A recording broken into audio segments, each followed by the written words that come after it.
You are now live and you can begin the meeting. Thank you. Good evening and welcome to the August 17th, 2020 meeting of the Bedford Planning Board. My name is Kelly Murphy and I will be serving as chair this evening in the absence of John Levenstein, who is on vacation. We are going to start with a roll call, and I would ask members to identify anyone who may be in attendance with them at home in accordance with the right to know law. Hal Newberry. Good evening. I'm by myself and using a headset for audio. Over. Okay. I believe you said you were by yourself. I'll allow you to correct me if that's wrong. Your connection is a bit shaky. McMahan. Good evening, and I'm alone.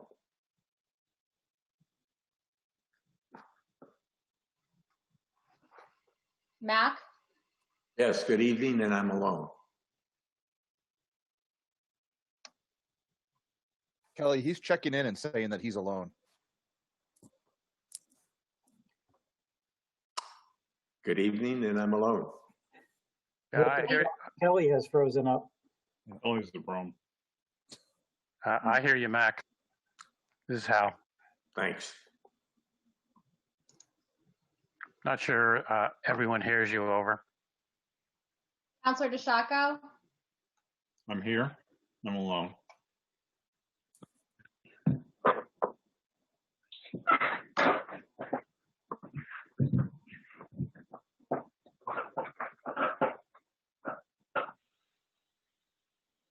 Bedford.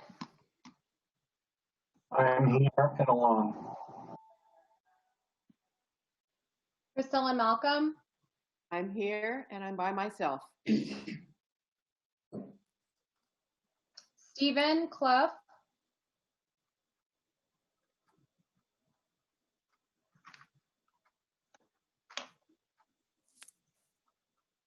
Matt Sullivan. I'm here and alone.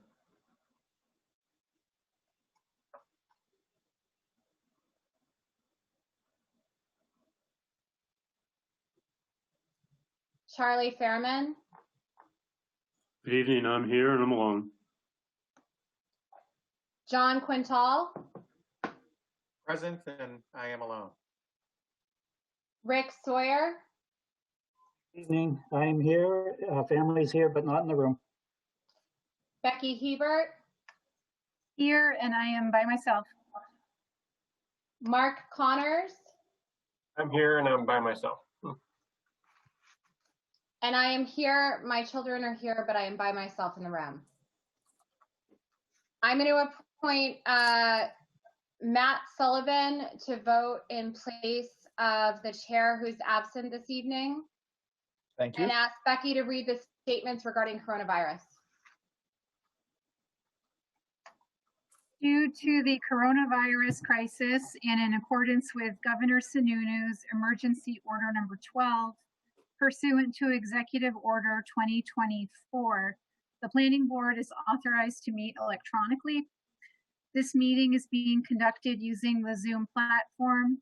All members of the board have the ability to communicate with each other during the meeting, and the public has the ability to listen and participate by dialing 929-205-6099 and entering the meeting ID number 917-2998-0149 and the passcode 941447. Instructions regarding remote access to the meeting have been were available in advance of the meeting, and anyone who emailed town staff was given an access link to either log into the Zoom meeting electronically or dial in. There is no physical location for the meeting, which is permissible pursuant to the governor's emergency order. Town of Bedford is providing public access to the Zoom meeting by telephone, and the meeting is also being broadcast live on BCTV's Channel 22. Members of the public may email staff at planning@bedfordnh.org to ask questions during the meeting or notify us of technological issues. If you have joined the meeting using Zoom, You may also ask questions when the chair opens the hearing for public comment through your phone connection. All votes tonight will be taken as a roll call vote. If there are technological issues during the meeting, the chair will recess the meeting and we will try to correct the problem. If the issue continues, the application will be postponed and the meeting will be adjourned. Thank you.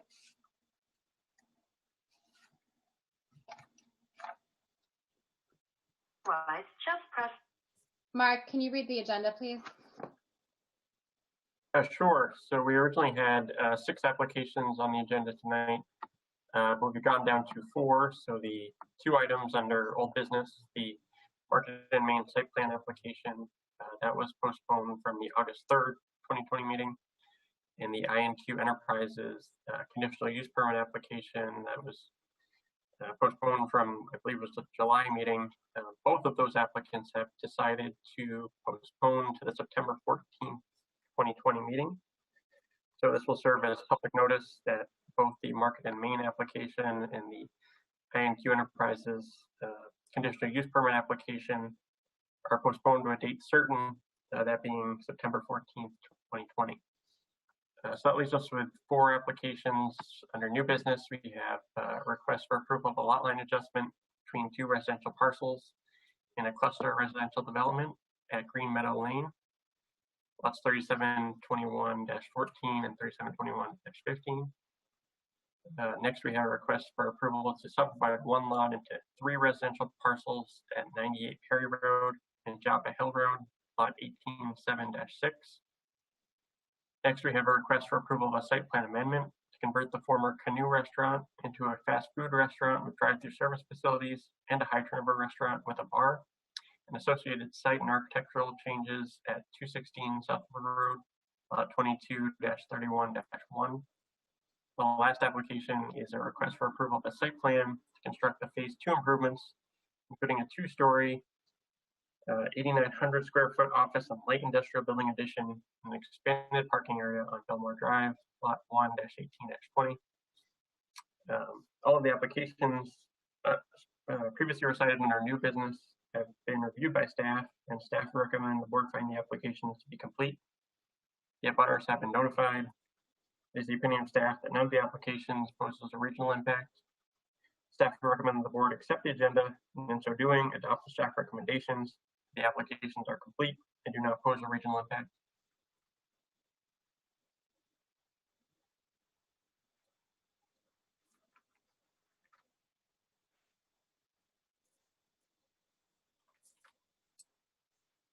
Kelly, you're on mute. Kelly, you're muted. So I just want to reiterate that the Market and Main and INQ Enterprises LLC applications have been postponed to the September 14th, 2020 meeting at the request of the applicants. I'm going to ask the board for a motion to accept the agenda. Move to accept the agenda as read. Over. I'll second that. Motion by Hal, seconded by Priscilla. And I just want to note for the record that I have audio by telephone because for some reason, thank you Comcast, my internet connection is glitchy this evening. All votes on this motion will be taken as a roll call vote, and I'm going to ask each member for their vote individually. Hal Newbury. Aye. Mac McMahan. Aye. Councilor DeShaco. Aye. Jeff, Kelly, you went on mute again. Jeff Foote. Aye. Priscilla Malcolm. Aye. Stephen Clough. Aye. Rick Sawyer. Aye. And Matt Sullivan. Aye. The agenda is unanimously approved, which brings us to the first item of new business on the agenda this evening, which is the Mangan application, the Mangan lot line adjustment. So it's my understanding that Cynthia Boisvert from Arago Land Consultants will be presenting for the Mangan lot line adjustment, and that Jason Lopez from Keach Nordstrom is on for the remaining applications, this one, and then also Perry Road Press Cafe and the Ekman Construction application. So if I could ask the applicant to provide an overview of the application. This is Cynthia Boisvert, and I am alone. In the packet, we have a state subdivision plan with the topo as well as the lot line adjustment plan. There are 2 existing lots of record in a cluster development.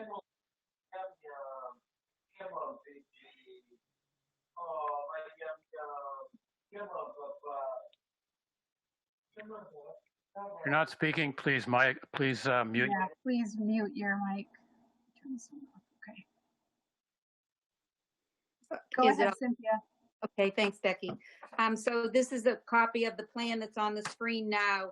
There are 2 existing lots. The vacant lot, which is 2114, we're proposing parcel A to have a small portion added to lot 15. I'm sorry, I said that wrong. But the lot with the existing house really doesn't have much of a backyard because of ledge on that site, and with the road sloping down, it was very much backed right up to the rear lot line. So the client is requesting this lot line adjustment in order to have more of a backyard. The remaining portion of lot 15 is still has the required box for the town of Bedford on the state subdivision plan. They're able to have the 4,000 square foot for septic. We meet all the setback requirements, frontage, in the area as well under cluster development. And that's pretty much it in a nutshell. We have asked for some waivers. A benchmark referencing USGS datum, a topographic survey, the high intensity soil survey and wetland mapping. Nothing has changed in this vicinity since the original subdivision plan was done. On the state subdivision plan that was submitted, the topo shown is per LiDAR. We did not do a topographic survey. So that's why we're asking for the waiver from the topo as well.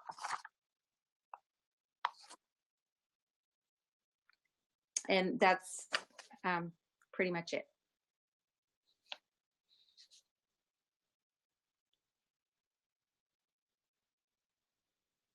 Cynthia, your connection cut out. I don't know if you stopped speaking or if you have more to add. No, I think between the staff and the application, it truly is very basic. We're just asking for that lot line relocation to give a better backyard to the house lot 14.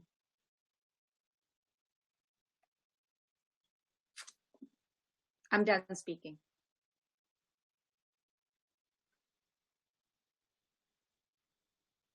Thank you.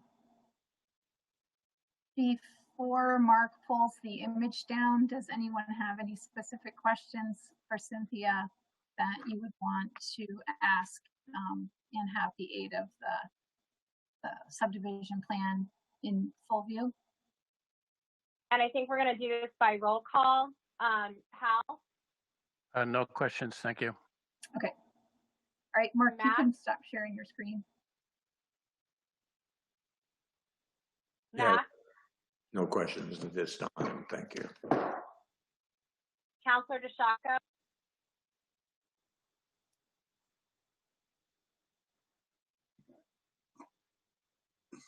Counselor DeShaco, you're on mute.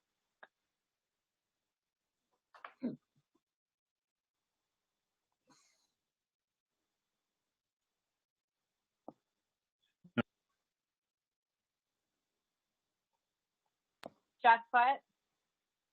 No.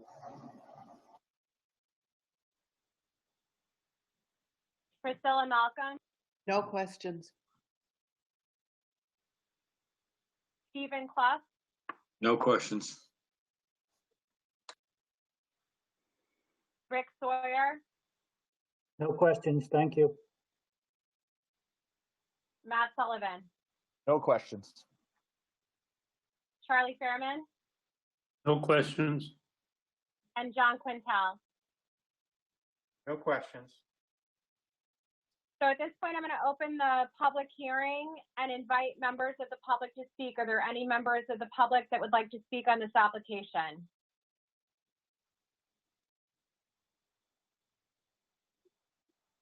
Hearing none, Becky, has anyone submitted any comments by emailing the staff or by other means? No, we've received no comments from the public by email.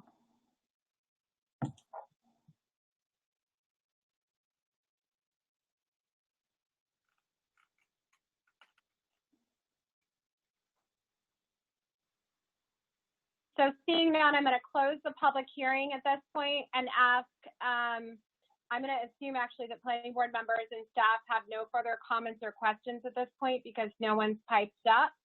And so I'm going to ask if any board member would like to make a motion on the waiver request.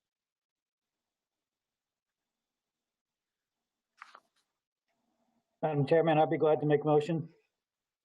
Rick, Thank you. I move that we grant waivers to sections 218.1.5, 218.1.11, 218.1.12, 218.1.13, as these four requirements have no bearing on a lot line relocation plan, and there's no new lots being created. Is there a second? Second. Motion by Rick Sawyer, seconded by Councilman DeShaco by roll call vote. Hal?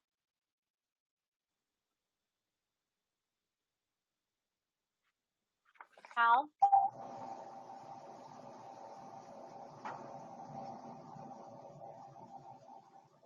Hal, I didn't catch your vote if you voted.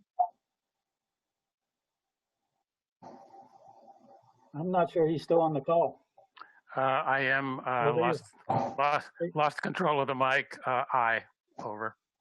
Okay. Mac? Aye. Councilor DeShaco? Aye. Jeff Foote? Aye. Priscilla Malcolm? Aye. Stephen Clough? Aye. Rick Sawyer? Aye. Matt Sullivan? Aye. So the waivers unanimously passed, and I'm going to ask if any board member would like to make a motion on the application. Madam Chairman, I'll be glad to continue if that's all right. Yes, please.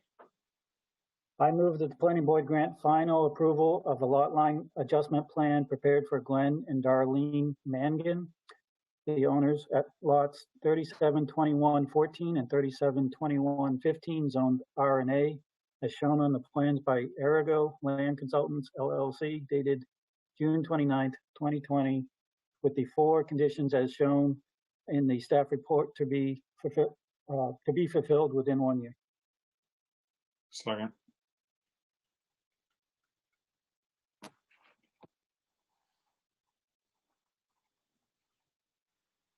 Motion by Rick Sawyer, seconded by Councilman DeShaco by roll call vote. Hal? Aye. Matt? Aye. Councilor DeShaco? Aye. Jeff Foote? Aye. Priscilla Malcolm? Aye. Stephen Clough? Aye. Rick Sawyer? Aye. Matt Sullivan? Aye. Motion passes unanimously. And I believe we are on. I just want to thank everybody who presented on behalf of that application. You are welcome to leave the meeting if you would like to. And we're going to move to the next applicant on the agenda, which is Michael McDonough, LMJ Properties, LLC, a request for approval to subdivide one lot into 3 residential parcels at 98 Perry Road and Joppa Hill Road, lot 18-7-6, zoned R&A. Becky, who do I have presenting for the applicant? You have Jason Lopez presenting on behalf of the applicant tonight. Jason, the floor is yours. Good evening. My name's Jason Lopez, Keach Nordstrom Associates. I am here alone. I believe join with us tonight is both Mike McDonough, applicant and member of ownership, LMJ Properties LLC, and his attorney, John Cronin. Again, the subject property is 98 Perry Road. It's on the corner of Perry Road and Joppa Hill Road. We are seeking approval of a 3-lot residential subdivision. The parent parcel is 6 acres and located in the residential agricultural district. 3 lots. The existing house will be on proposed lot 7-6. It'll be a 2-acre lot and has frontage along both Perry Road and Joppa Hill Road. And we are seeking to use the 2 existing driveways. There's a driveway out to Perry Road and a driveway out to Joppa Hill. Proposed lot 7-10 will be a 1.5-acre lot with frontage on Joppa Hill Road. Proposed lot 7-11 will be a 2.4-acre lot with frontage on Perry Road. There's also a small pocket of wetlands on that lot. Each of the lots will be served by a septic system and a well. The existing house currently has a septic system that is located on the proposed lot 7-10. We will have that removed and we'll be getting a new septic design for the existing house on its lot. Each of the lots comply with the buildable area, either 13,000 square feet or 20,000 square feet as it applied to each lot. And each lot provides the required 100-foot diameter circle. Each lot has a test pit and also has a 4,000 square foot septic reserve area. There will be 1 relocated driveway and 2 new driveways. We've provided site distance on all of those. We also provided a conceptual lot grading plan and provided drainage calculations to show compliance with the drainage requirements and the new stormwater permit. We've received a copy of VHB's final comments. We need to update a detail on the conceptual grading plan. And there is a comment there that we need to discuss about 2 driveways for the existing house. I have reviewed the staff report and the recommended conditions. And on those, would like to talk about item number 6, dealing with the stormwater permit. Number 8, the roadway contribution. And number 10, 2 driveways on lot 7-6. With that, I can address questions in more detail on specific items, or we can discuss those conditions.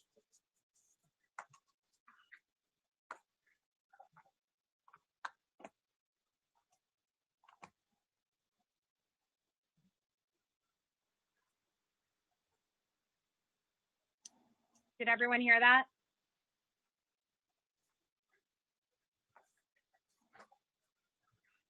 Yes.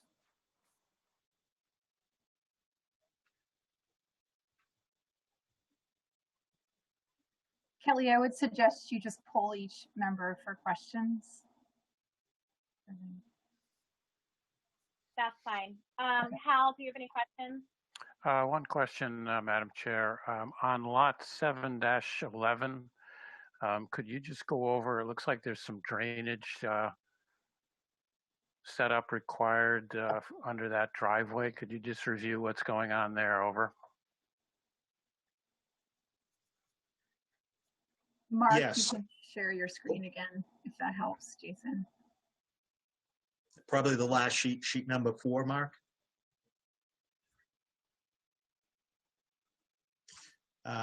Simply, there's not much of a ditch line down that side of the road.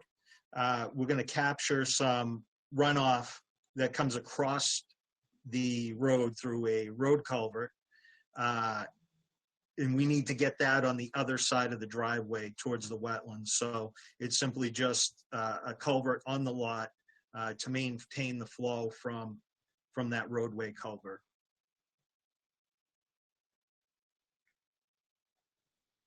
Thank you.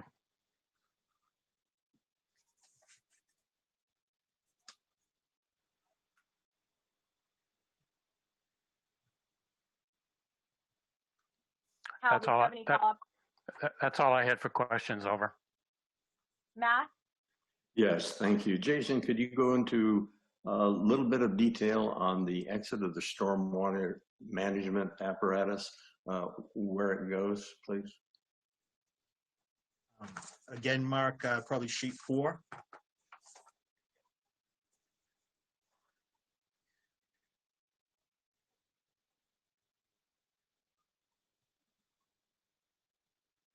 So what we've done is we've done a drainage analysis. VHB has reviewed that. Couple comments. We had to make some revisions. Basically, we're taking on 711, we're taking the house and doing stone drip edges at the edge of the structure. Then on lot 7-10, same thing, drip edges, but then we're going to run down along the driveway. So we're going to be infiltrating, much of the impervious areas. That gets us into compliance with the pre to post for the drainage and the new stormwater requirements. Okay, Jason, thank you.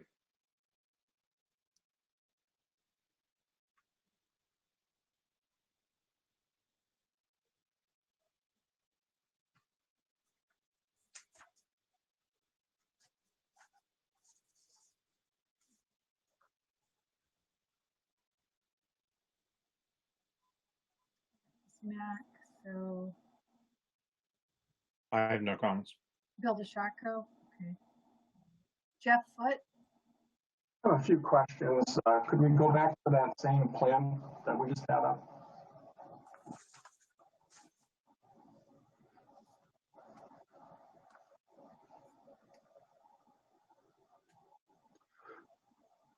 So I'm looking at the wetlands, and it appears to have some sort of pipe at the exit of the wetland towards the back of the proposed house on lot 7-10. Can you explain where that water's going? That is in higher flood when it ponds up, it does exit in that direction on that lot. So essentially when we get a heavy rain event, the water's going to fill the pond and then it's going to discharge right towards the back of that proposed dwelling? Yeah, they'll have to do some lot grading and redirect that so it doesn't go into the house. Also, in you're showing a pipe going underneath the proposed driveway on lot 7-8. Is that correct? 7-6. 7-. Yeah, thank you. The proposed driveway realignment. Correct. Yes, we're showing a new culvert there. VHB requested that we add that in on that drive. And then also, you may want to make note, it appears as though, according to this plan, lot number 7-6 is 20.07 acres, which I think must be a typo. Oh, yeah, multiple texts there. Yes, we can correct that. So I'm looking at the culvert that crosses Chopper Hill Road between the proposed driveways, and it appears to me that the water from that pond somehow needs to get to that location. So it would be advantageous if we knew how that was getting there before, we're having issues with flooding on lot 7-10. We can define more of a channel and direct the contractor to grade the lot in that manner. Again, this is a conceptual grading plan. This will be revisited, and this might spin into the question of the stormwater permit, Jeff. Do we need to get the stormwater permit for this conditional grading plan, or is that something that would be more conducive to at the time of building permit, when we know the size of the house, the location of the septic, how they're going to grade the driveway in? That is one of the proposed conditions. We'd like your feedback on that, how to deal with these smaller lots where we're not necessarily, we're showing that the subdivision will work, but it doesn't necessarily mean this is what a future landowner will build. Well, I would think it would have You would still, Jason, need to get the stormwater permit prior to recording of the plan, so it'd be based on a conceptual development of the lots. That's how the requirement is written in the land use regulations. Okay. And then also, you wanted to talk about the fair share contribution. Yeah, well, yes. Becky might have some input on that at this moment. I'll let her speak for a moment. Sure. Right now, the fair share roadway contribution, the exact amount has yet to be calculated. And Jeff, I believe the applicants reached out to you for some more information so they can accurately calculate that fee. I spoke with Steve Keach and he had no issue with the condition as it's written in the report. So if once we determine what the fair share roadway calculation will be, if the applicant takes issue with that, they would need to come back to the planning board for a modification to the approval. Jason, did you have any issues with the staff report, how it's worded? I did speak to John Cronin earlier today, and it was just a question whether or not the wording allows for the modification after this meeting. We don't want to have to come back Sure. later. I would, this is John, if you can hear me. I reviewed it with Jason and with Mr. McDonough, and I don't think I've ever seen a fair share assessment on a residential lot after the road is improved. And I'm just starting to dig into that. So my suggestion to Mr. McDonough would be to, whatever it is, condition it that he would pay it to the extent it's determined to be legal with the reservation of rights. So depending on what the amount is, he may just pay it and then proceed with a challenge to it conceptually. You may have done it in the past, I don't know.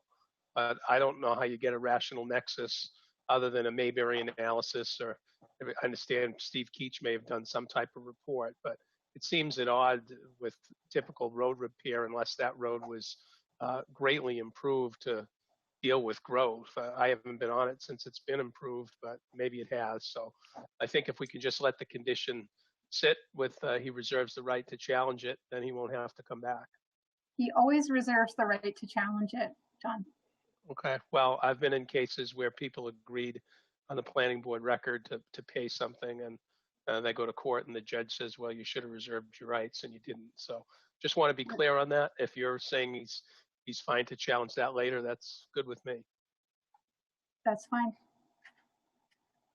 So for the record, the town spent about $2.5 million on Dropper Hill Road between North Amherst Road and New Boston Road. So we it was a very simple calculation. We took the length, or we took the amount of the low bid contract and we divided it by the length of the road and came up with the number that I provided Mark 2 or 3 weeks ago. So it was a very simple process.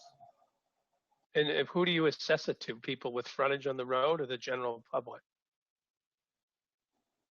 People who are subdividing have frontage on the roadway. And it's been long practice with the town. Okay.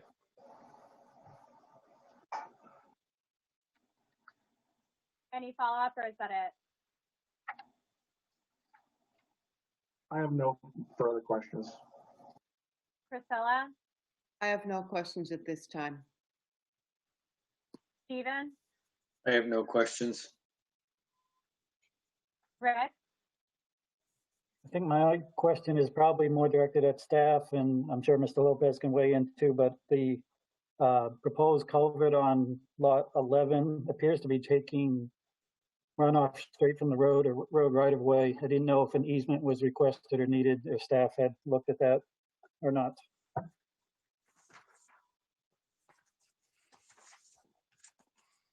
I'll defer to Mark on this question. He conducted the technical review. I'm just going to pull it up, Rick.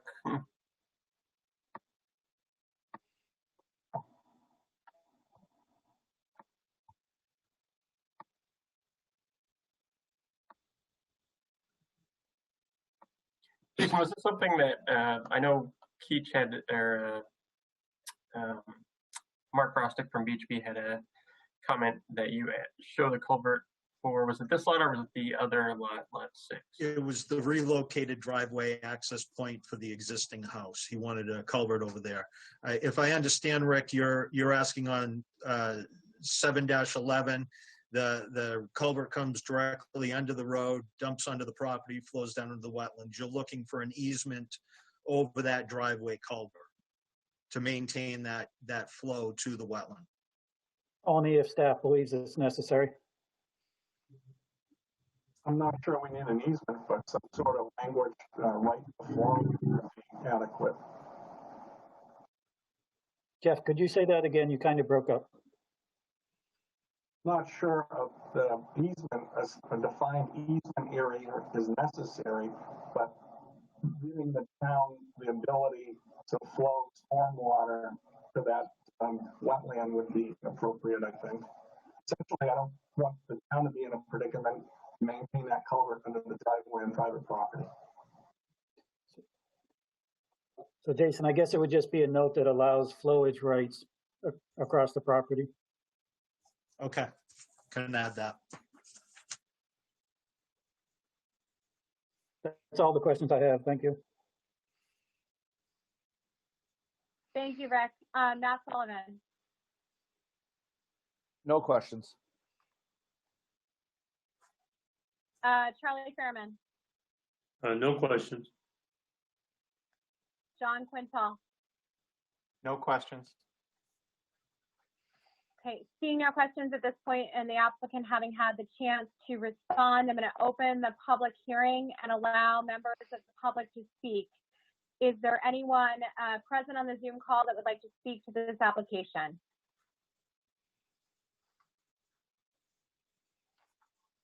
Hi, this is Jessica Chambers. I live at 95 Perry Road, and I just had a couple questions regarding, I believe it's, I'm sorry, I am not in front of a computer screen, but I believe it's lot 7-6. And my concern is that the lot is now been reduced in size with a 6-bedroom, 6-bathroom house on it.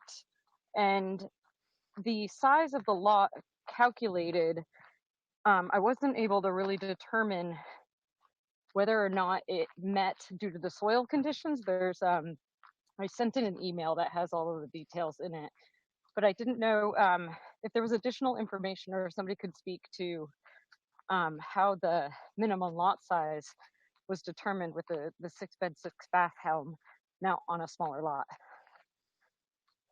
Can the applicant speak to that? Yes. Actually, Becky, I did receive, or maybe this should be directed to Mark. I did receive that email you sent at 6:32 this evening. Did you want to read that, or do you want me to read that? I would have the person, Jessica, didn't request that it be read into the record, but Jessica, I'd be happy. Would you like me to read your email, Jessica? That would be so much better than me trying to remember what I wrote. Okay. Thank you. Give me 1 second here.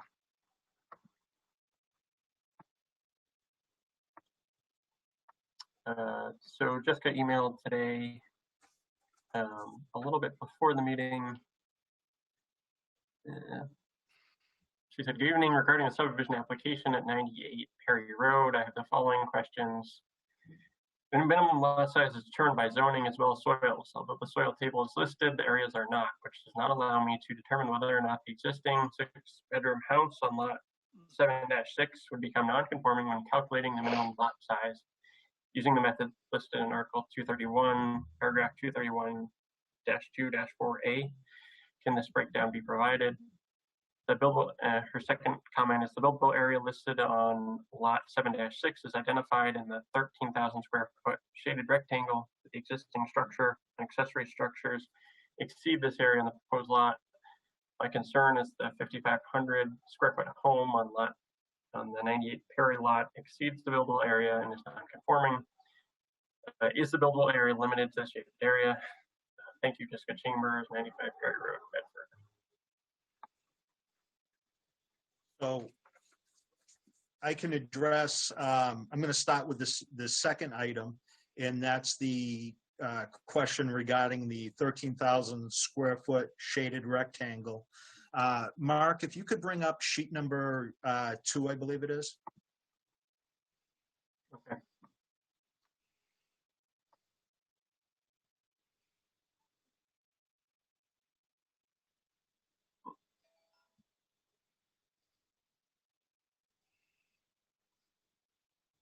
There we go. So on right around the existing house is a grade box. That grade box is 13,000 square foot area. That's considered the buildable area. That is the minimum area. Because of the slope, it's less than 8%. That is required to be shown on the lot. Now, that is not an area that we have to maintain building within. So the existing house can be placed outside of that. It can be placed, it can exceed the limits of that box. It's just we have to provide 13,000 square feet that is suitable for the placement of the house and driveway and minimum facilities for a residence. So even though the house does flip outside of that grade area a little bit, that does not make it non-conforming. So we meet the subdivision regulations.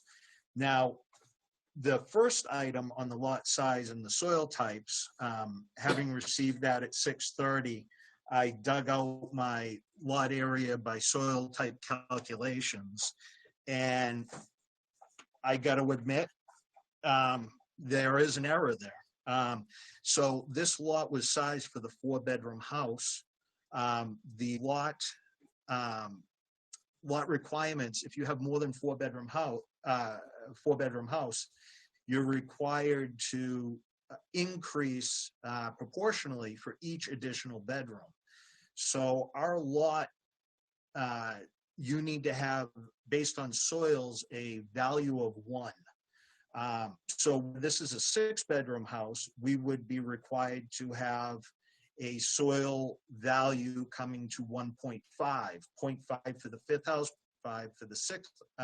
0.25 for the 5th bedroom, and 0.25 for the 6th. So after looking at that, I tried to scramble and see how that correction could be made. So we currently are showing the lot size by soil calcs at 1.43 on the soil loading. We need to have 1.5. So we're short 0.07.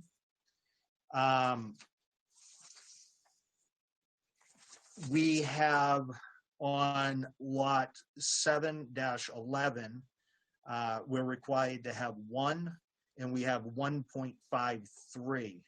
So what I'm going to need to do is to adjust that, I believe it's westerly lot line of lot 7-6. I'm going to have to slide that lot line over the wetlands and onto the other lot a little bit in order to grab that extra soil. But we do have enough frontage for 3 lots. We have enough area per zoning of 1.5 acres. But that soil calculation was based on 4 bedrooms, not 6. So actually, in this case, everyone missed that except for the abutter. So we'll have to make that adjustment. Thank you.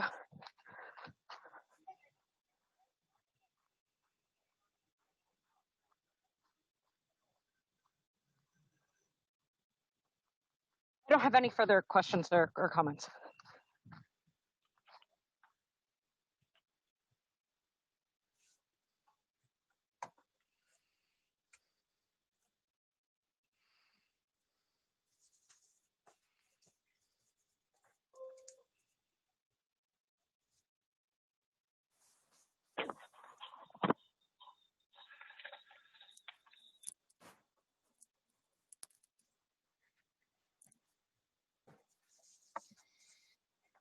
We did get one other email from Victoria Smith at 213 Joppa Hill Road. She asked, will you please show where on Joppa Hill lot 17-10 is located? Cannot see the plans well. See if I can try to show that better.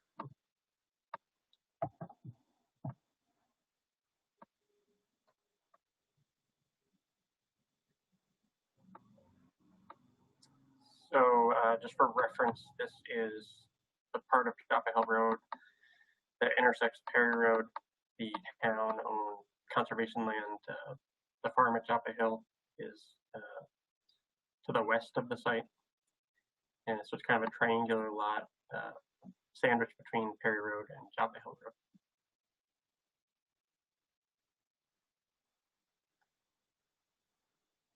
We also have 2 folks who have joined by phone.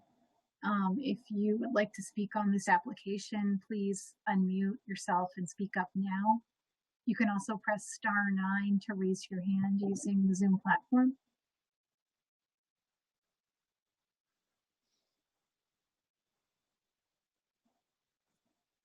So it doesn't appear.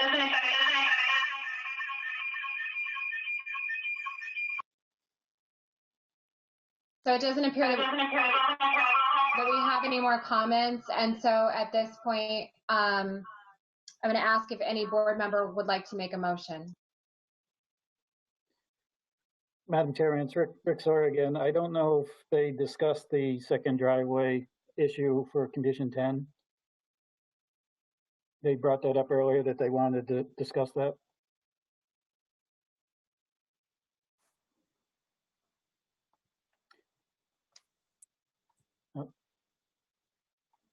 Jason, do you want to discuss the I can introduce the issue. It's so the sort of the mother lot, where the large house is located. It has its main driveway access is off Perry Road right here, and the driveway kind of snakes around and it becomes a gravel driveway, and it's sort of a secondary driveway access they have off Joppa Hill Road. And as you can see here, it encroaches onto the proposed new lot. So what the applicant is proposing to do is to relocate the driveway for the mother lot so that it's fully incorporated within the lot that they're proposing. Staff is requesting that the secondary driveway access be closed off because, in our view, it conflicts with the updated roadway and driveway design standards that were approved by the board in October. There's a section that speaks to circular driveways, which I believe this would be applicable. And it does allow for the Public Works Director to grant lots of secondary access so it meets certain conditions, and I think it does in this case, but it leaves it up to the discretion of the Public Works Director. If I might speak onto that. Yeah, so the applicant would like to maintain the 2 access points, the primary paved to Perry Road and the existing, relocate the existing gravel. So we've provided the site distance plan, which obviously would need to get the driveway permit from DPW. And we repurposed that existing curb cut on Drop a Hill Road to serve the new lot 7-10. So we'd like to maintain the two driveway access points for 7-6. And we do believe it is consistent with the regulations and also the driveway ordinance.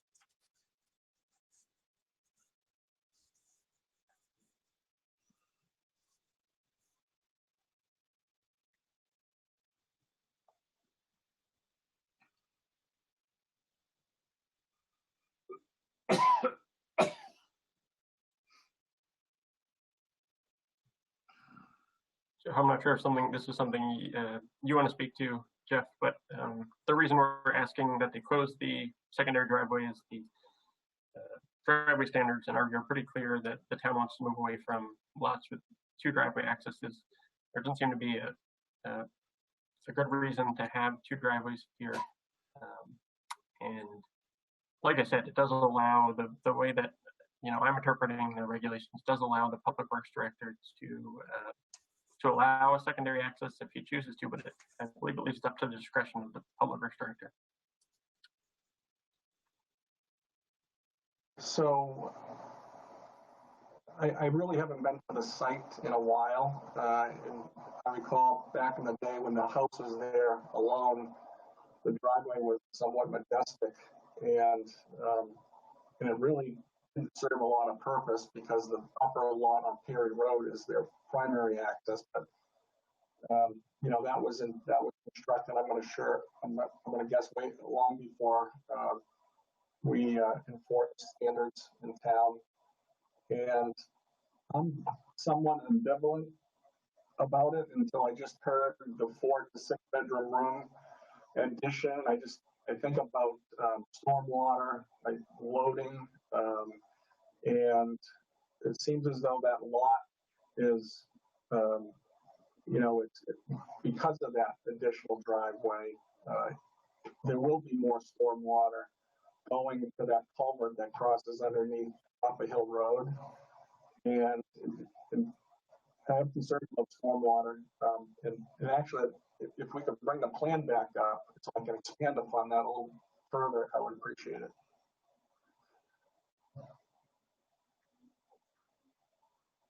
So lot 7-10. So as I mentioned on Perry Road about flowage rights onto 7-11, I look at this pipe that's transporting the discharge from that wetland down to lot 7-10. What's preventing the person who purchases 7-10 from blocking the culvert?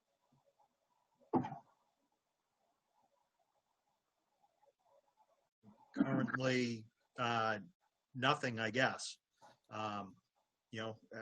We can incorporate something on the plan that gives some flowage rights to that also. And if you look at the location of the pipe, the existing pipe, and you look at your lot line, I think you just said you're going to move your lot line further to the south, which essentially that pipe is going to cross 3 different lots. So consideration for that should be taken as well. I tend to agree with Mark. You can see the Perry Road driveway access. That's the paved access to the property. I'm not really seeing a benefit of that additional driveway from lot 7-6, which enters Up Hill Road, but that's just me. If I can just comment on that, I looked at this earlier today, and I did note that the driveway construction requirements say, unless otherwise permitted by the town, each parcel is allowed 1 permitted driveway. Then if you go look at the regulations, driveway and other access to public ways, and that's at section 239-3, the prohibitions. It says no construction permit shall allow, and it talks about driveways, and it says more than 2 driveways. So I read that to say 2 are allowed. Entrances, exits, or approaches from any one highway to any one parcel of land unless the frontage along that highway exceeds 500 feet. you're having one access in this case on two different roads, one on Perry and one on Joppa Hill. And it appears that unless otherwise allowed by regulation, this appears to allow you to have one driveway on each of those streets. So it's really not even a prohibition.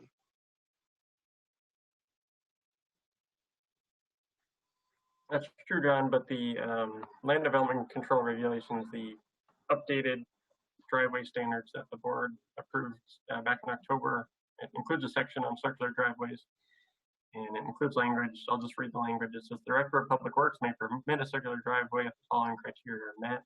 Frontage along a Class 5 road or better must exceed 500 feet. It meets the site distance requirements in accordance with Section 2B, and the proposed construction conforms to requirements set forth in Figure 4 of these standards. That's the driveway kind of detail. But the way that it's written in these updated requirements that were passed in 2019, the language leaves it up to the discretion of the Public Works Director. So did they overrule the one that I read? Is that no longer in force? Or they conflict?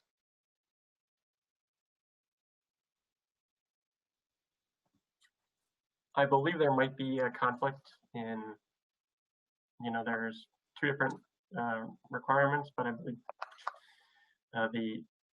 typically the stricter requirements take precedent.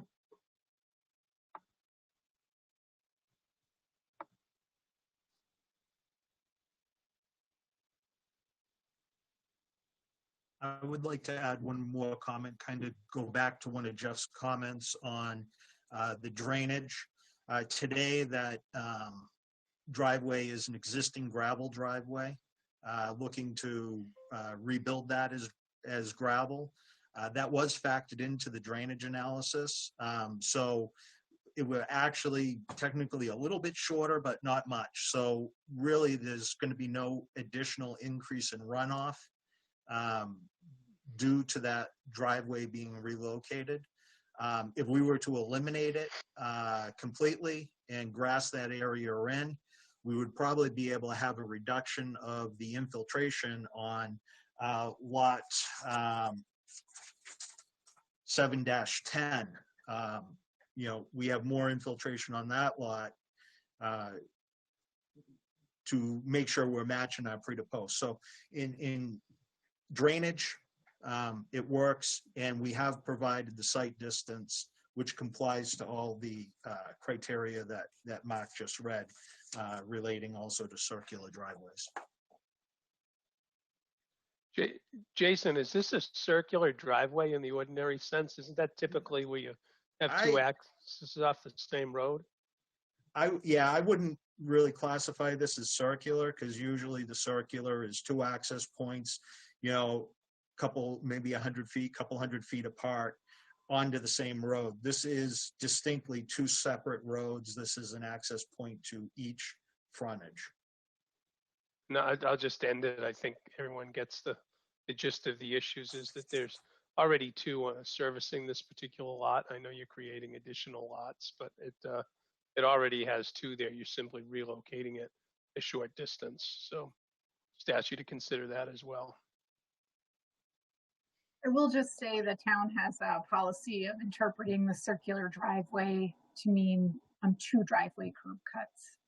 They're not always connected or circular in nature, but we've typically used that to determine whether or not someone would be eligible for a second curb cut. Jeff can expand on that. There are standards that DPW enforces. Are these new, Becky, these regulations? I mean, have you had a lot of instances where you've made that call under these new regulations? There was similar language under the old town construction standards, and they've recently been updated, and the circular driveway language is found in both.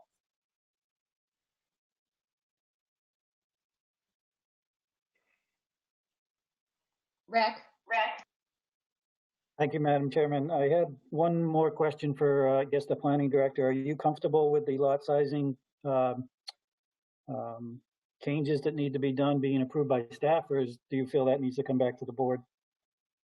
I feel comfortable, given the oversizing of the adjacent lot, that lot line can be adjusted to make up the 0.07 shortfall in the lot size calculation for the 6-bedroom home.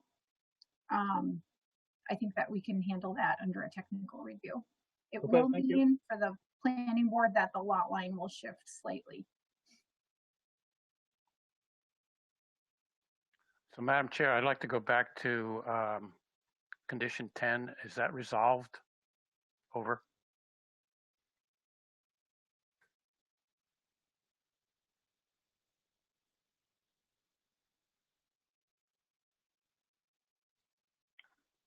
I'm not hearing any audio.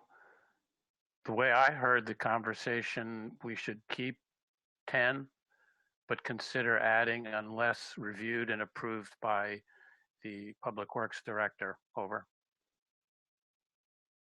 I'd be comfortable, Mac, or I'd be comfortable how changing the language to allow that second driveway access if the Public Works Director approves it.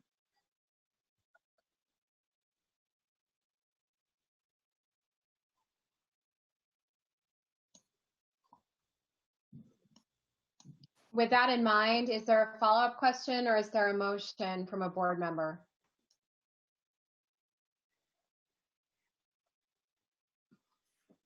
Madam Chair, I'd be glad to make a motion again. I move that the planning board grant final subdivision approval for the applicant prepared for LMJ Properties LLC owner to create 2 new residential lots at 98 Perry Road and Joppa Hill Road, lot 18-7-6, in accordance with the plans prepared by Keach Nordstrom Associates, last revised July 30, 2020, with the following conditions to be fulfilled within 1 year and prior to plan signature, and the remaining conditions of approval to be fulfilled as noted. And those are 1 through 11 on the staff report. And I have 2 additional conditions. Number 12, the plan shall be amended to the satisfaction of the planning director to address the lot sizing by soil type requirements. And number 13, flow rights on lots 18-7-10 and 18-7-11 shall be added as notes to the plan, subject to review and approval by the planning director. And I will just note, I have left condition number 10 as written. Thank you. Is there a second? Second. Second. Motion by Rick, seconded by Hal, by roll call vote. And actually, prior to that, I guess I'm going to ask if there's any discussion because he left number 10 in particular as is. Would you just raise your hand and I'll call on you? I don't see any hands up. So I'm going to call the question. Hal? Aye. Mac? Aye. Counselor DeShako? Aye. Jeff Foote? Aye. Priscilla Malcolm? Aye. Stephen Clough? Aye. Rick Sawyer? Aye. Matt Sullivan? Aye. And the ayes have it unanimously. Is there anything else on this application, or can I dismiss the applicants? That should be it. Okay, so I'm going to thank the applicants for coming on and presenting. You may leave the Zoom meeting at this time if you so choose, which brings us to Thank you. Thank you. Thank you. Brings us to the next item on the agenda, which is 226 South River Road, LLC, Riley Enterprises, Inc., request for approval of a site plan amendment to convert the former Canoe Restaurant to a fast food restaurant with drive-through service facilities and a high turnover restaurant with a bar and associated site and architectural changes at 216 South River Road, lot 22-31-1, zone PZ. And I have Charlie Lagitatos here from Press Cafe, Jason Lopez from Keach Nordstrom presenting. And so if you want to take the helm and give us a little bit of background on the application, we'd appreciate it. All right. again, for the record, my name is Jason Lopez, Keach Nordstrom Associates. The applicant is 226 South River Road LLC. I'm not sure if Mr. Riley, Tom Riley, or Chris Riley will be joining us. Well, I see Chris is here. Also, owners of Press Cafe, Roy and Mary Schleppler, and also with us is Charlie. So this is a 2-acre lot located in the performance zone and is currently a sit-down restaurant with an outdoor patio. They are looking to incorporate a drive-through and maintain indoor seating, the outdoor patio, and a bar. This is kind of a hybrid use between drive-through and sit-down restaurant. They do serve breakfast, lunch, and dinner. And the proposal will require a large portion of the westerly side of the site to be reconfigured for the addition of the drive-through facility. So as you see on the plan, we're going to propose 2 order menu boards that will permit about 10 vehicles to queue before they start pulling into the parking spaces. Those 2 aisles will merge together into one, end up crossing over. We're going to sign and stripe intersection with a limited access drive aisle. They'll cross over that, run parallel to the building, to the drive-through window. As vehicles, if there's an issue with a delayed order, we're going to provide 4 spaces. Vehicles can pull off and wait for their order to be carried out to the cars. That will allow vehicles to move through the drive-through a little more speed. So we have worked with staff on this layout. We went back and forth a few times. Where we've landed is what you're seeing tonight. We're looking at minimizing traffic conflict out there. So in doing so, we're going to limit the traffic. If you look on the upper part, the north part of the site, we're relocating a dumpster to that north corner. And we're going to put some signage along that drive aisle to authorize vehicles only, looking for fire access and delivery vehicles, emergency vehicles. Just want to limit the customer traffic through that drive-through area. So then down along that center access aisle, we have a dedicated loading zone. Then, connect right back out into the parking lot. So the 2 order boards, as I said, will have a minimum of 10 cars stacking, and there's 4 spaces at the end or the entrance of the dual line. We're going to mark those for employee parking only to help limit conflict with patrons to the restaurant. I already said we're going to have the no block intersection sign and marking, relocate the dumpster. We're going to provide signage for the one-way service. We have 1 pole light that's internal to the site. We need to relocate to one of the grass islands to get it out of the drive aisle. So the outer perimeter of lighting, site lighting, is not going to change, just the 1 internal pole. There's overall a reduction in the impervious area. We're going to incorporate grass islands. And then the project architect has provided photos of the existing building and then renderings of what the proposed updates to the facade's going to be. Let Mark show you those for a minute.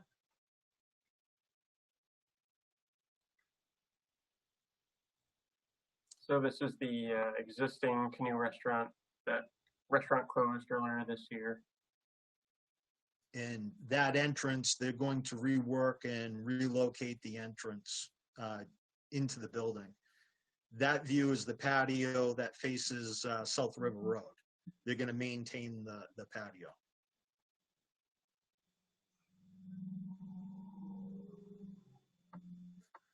So this is the proposed corner that's in the, we'll call it the main driveway and target access road. They'll relocate that front entrance, give it a whole new look. Going to redo some of the windows. They're going to paint some of the brick and have some composite, wood-looking panels placed. So that's that's the side that's facing the target driveway.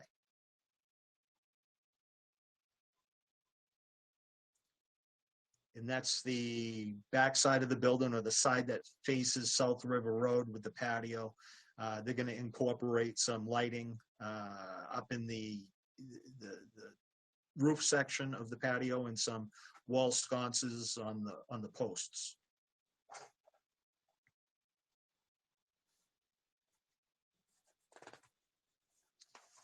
I'm not sure if there was another one. That it, Mark? Yeah, I guess that's it. We do have one waiver request with this application, and that is no bypass lane. We're requesting the waiver after discussing this with staff. We want to minimize complication of traffic flow by introducing a third lane in with the drive-through is going to probably cause more conflict. So anyone that enters the drive-through lanes will have the opportunity at that center access aisle for delivery and emergency vehicles. They can exit there and get out of the queue if they need to. So we felt the waiver was adequate. And with that, we've reviewed the staff report and proposed conditions, and we do not have any concerns with any of those conditions. Thank you. By the way, before I forget, the design looks great. It really does look fantastic. So thank you for presenting that. I'm going to ask board members at this point if they have any questions on either the singular waiver request or the application. Bill, I see your hand up, but I'm going to go in order. Hal? I do have a couple of questions. What's the average wait for your orders in the queue? Over. And well, let me give you all the questions just to simplify it. Where and how does the staff deliver the long lead orders that you mentioned? And will there be an exit sign at the north end of the drive-through lane for an effective bypass? Will there be an exit allowed sign there, or something that allows people or alerts people that they can bail out if they choose to? Those are my three questions. Thank you. Over. I guess I'll address your third question, Hal. We do not have a sign that allows, stating exit allowed. I guess that's something we could incorporate in the plan. And if Charlie's willing, maybe the first two questions might be better for Charlie to address. Yeah, so typically we get the food out between 3 to 4 minutes of time of ordering because there is a longer queue from the speaker from where they order to where they pick up the food. We're anticipating that the food will be ready for the orders by the time they actually make it to the window and pay. And if someone does order, they have to wait for their order, we will be running from a side door out to the parking spots. We'll be able to run out the food to them like we currently do in another location. So will staff have to be crossing that line of queued cars, or will they cross in front of that line, or how's that going to be handled safely? Over. It would be in the front. Thank you. No further questions.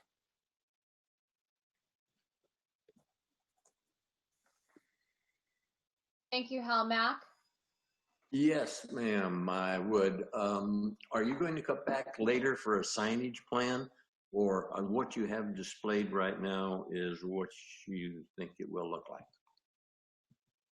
What's shown on the plan is what it would be looking like. There's no, on that property, there's no individual monument sign or, anything like that. It's just building signage. Okay. And staff, does this meet the requirements? That's a great comment, Mac. I think it is a little bit more than what we allow. So I think this could be handled as a technical comment, but just add a note to the architectural plan that signage would be handled separately. They could always come back with a waiver application if they chose to. Thank you, Mark. Appreciate it. Councilor DeShaka? Yes, my question is on the requested waiver. You're in the queue and you have to take a very sharp right-hand turn to get out. Is there enough turning area radius there? I can't really tell from the plan.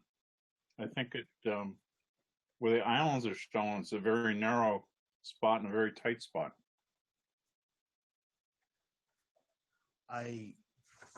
If you could repeat that again, I'm not quite following where you're talking about. You're going through and there's the menu board on the left or right. Yeah. That's where you exit from if you don't want to go through there? No, up closer to the dumpster. Up close to the dumpster? In this area. But that's you have one-way traffic there. Yes, they'll have to. Sorry, go ahead. Yeah, either turn to the right or head out straight out there. How can you head out? Are you showing a one-way flow? Maybe I don't understand where you're going. You're going through, you're stuck in the line, you go through the order menu. Now you have to merge into a single lane to get out and then go against the traffic, which I know won't be anything there, but against a one-way street. Right there. There is no bypass. There really is no bypass. How do you get out? You're stuck, right? Once you start in the maze, you have to finish it. It looks like you can take a right after it merges into the one lane. Yeah, you could take That's a really right. sharp right. Where the crosshatches are? Where they're probably going to go is just straight out towards the patio, out towards South River Road. But I'm saying now They're going to bail. But now you're going against your traffic flow.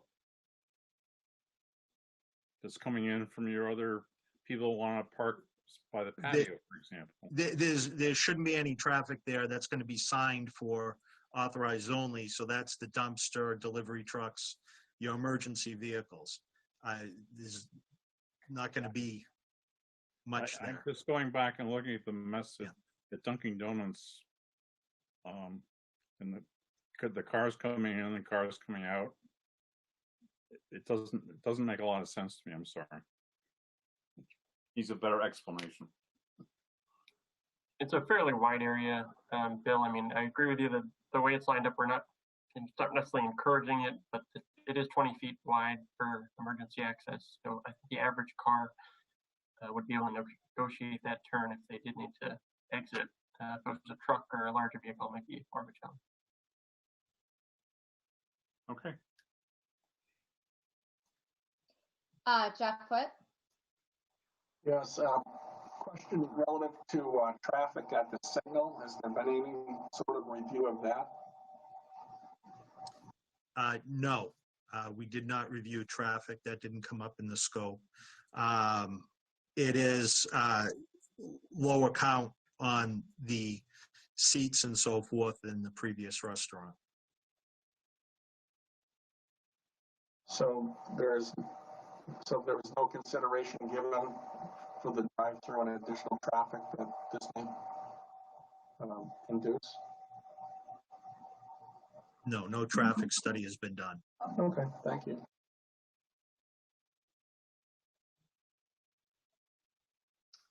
Priscilla? I think I'm having the same. Priscilla, you just bounced back on mute. Sorry, can you hear me now? I can. Oh, good. Let's hope this works. I think I'm having a problem with that crosshatched area where Councillor DeShatko was also concerned. There was mention early on that if somebody is going through the line and their order is going to take longer than anticipated, that up to 4 cars were going to be diverted somewhere so that orders could be brought out to them. Is that correct? Correct. The 4 And spaces. where are those cars going to go? The after they go, if they approach the pickup window and pay and their order is not ready, just immediately to their right, there's 4 spaces that will be available for them to pull in. And so the person say, please pull up to one of the spaces. Then they'll wait there. Their order will be carried out to them. And then to exit, they will take a left and head out to the main entrance for the site. Okay, I think I see that now. You're not going to have any issue turning left there and going against the traffic that's coming in waiting?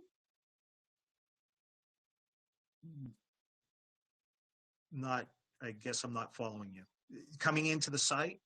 Yes. Yeah, I mean, this is similar traffic. Mark, could you go back to the first sheet, the existing conditions plan? Sure. Am I not on the first sheet?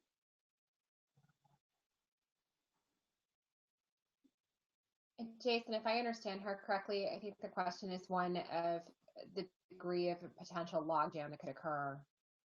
I think that's right, Kelly. Yeah.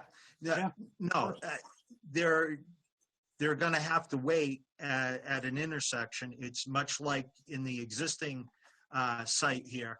You've got 2-way traffic on all these drive aisles. It would be no different than people have negotiated the site over the years.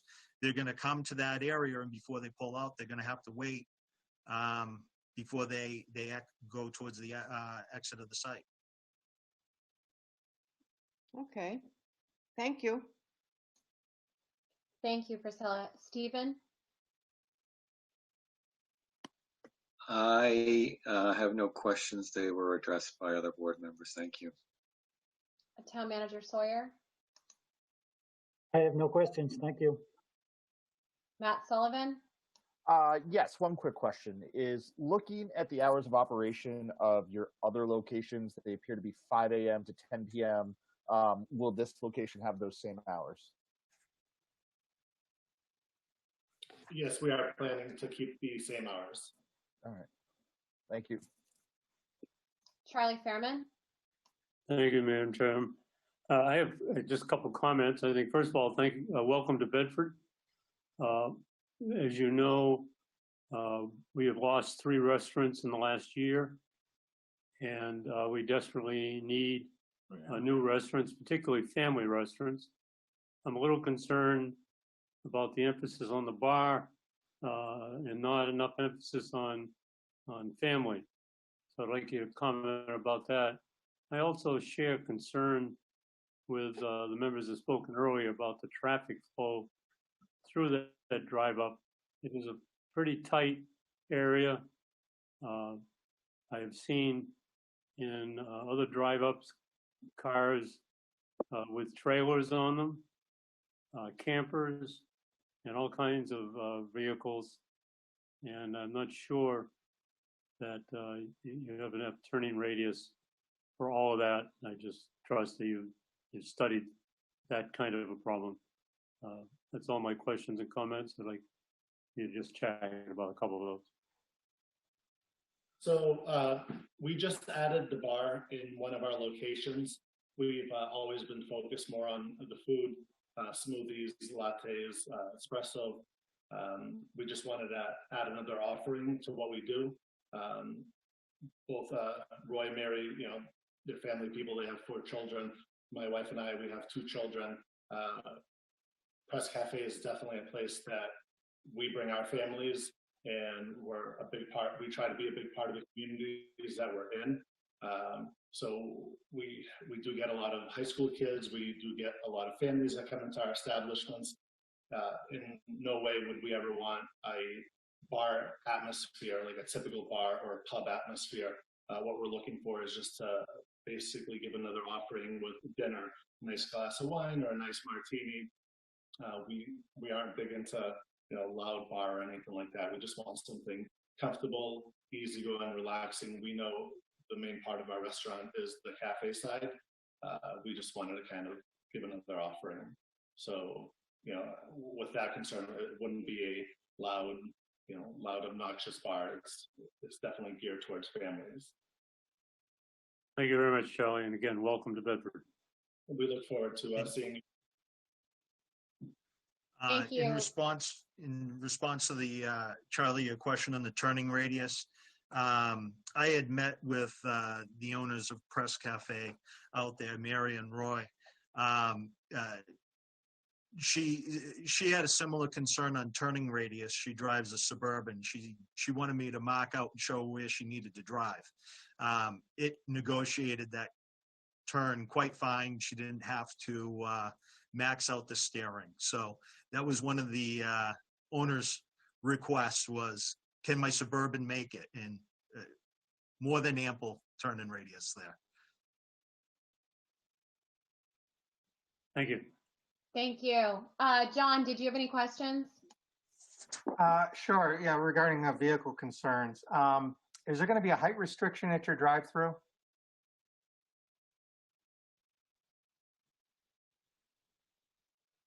Yes, we do have currently in one of our drive-throughs a height restriction.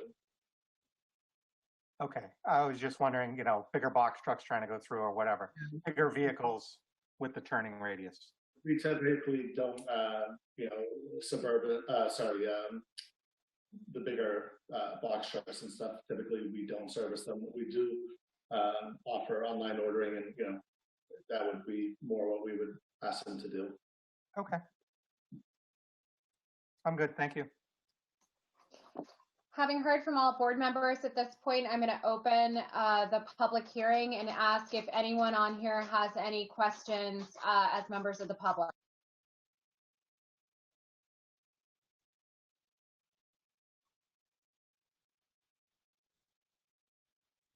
Madam Chairwoman, I have a question. This is Chris Riley. Can everyone hear me?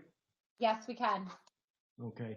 Well, we're excited as the owners of 226 Southwood Road LLC for the site to bring Prest to the town. I know there's been a lot of excitement in the past about the prospect of having Prest come to Bedford. So we feel if the site will meet the need, as Charlie referred to in some of his comments, we are losing restaurants at an alarming pace right now. And we feel that Jason over at Keach, as well as Miri and Roy, have worked diligently to try to get the best possible layout for this site, given what is the new normal in that a good majority of the servicing is done through the drive-through at this point.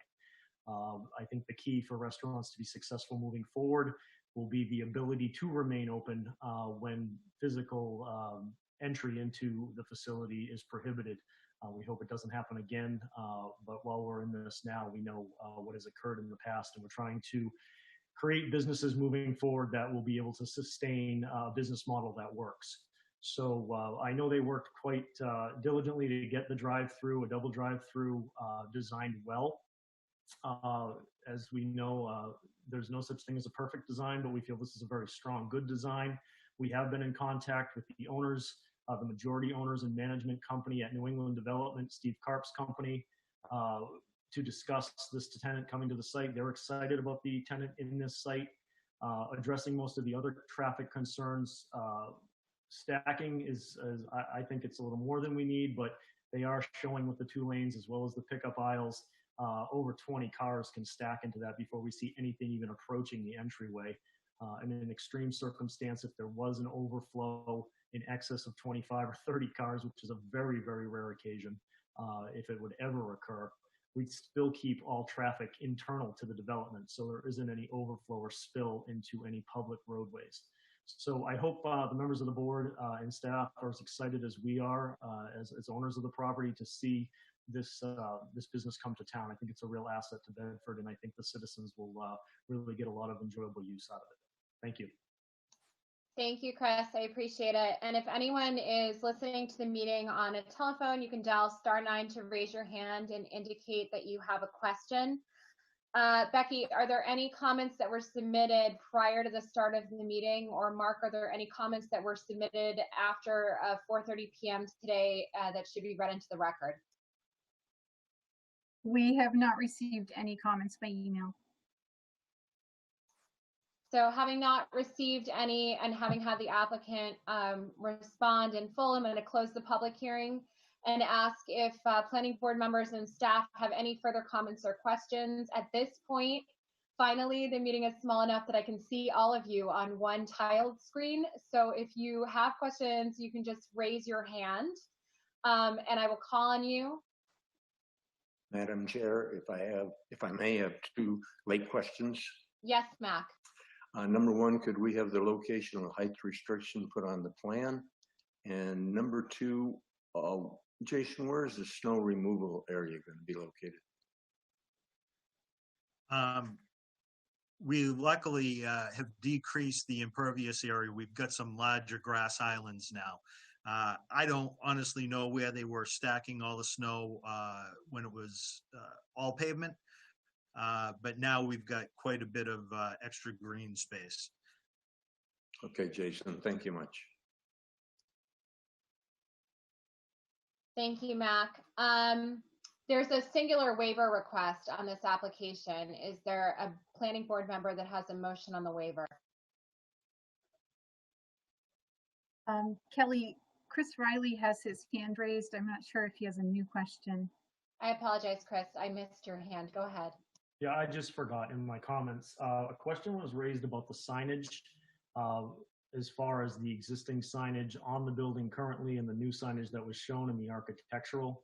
I would request that the board allow the applicant to keep the existing square footage not to exceed what is currently in place on the building.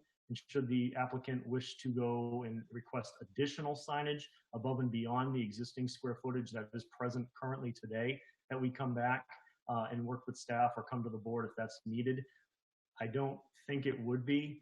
I don't see the signage going larger than what's currently on the building, but I don't know, as Becky had mentioned, if the signage there exceeds 232 square foot signs. So I just want to have the business owner be allowed the same exact amount of signage or less if they did require more to come back to this board.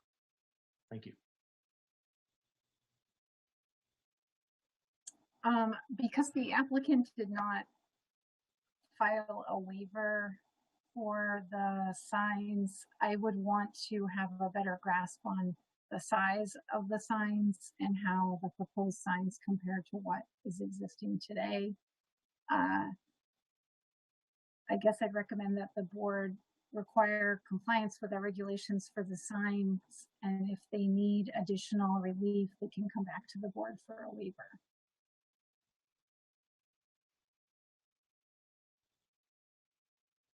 They appear to be conforming. Exactly. They look like they're within that 32-foot restriction. Yes. Yes. Mark, is there an elevation of the drive-through side? A rendering of the drive-through? No. Okay. But there is an actual overhang that you're worried about for height restriction?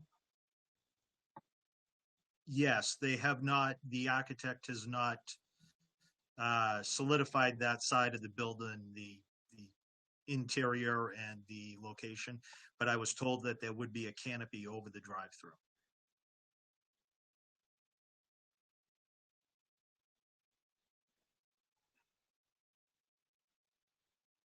Are there any other board members with questions before I ask for a motion on the waiver?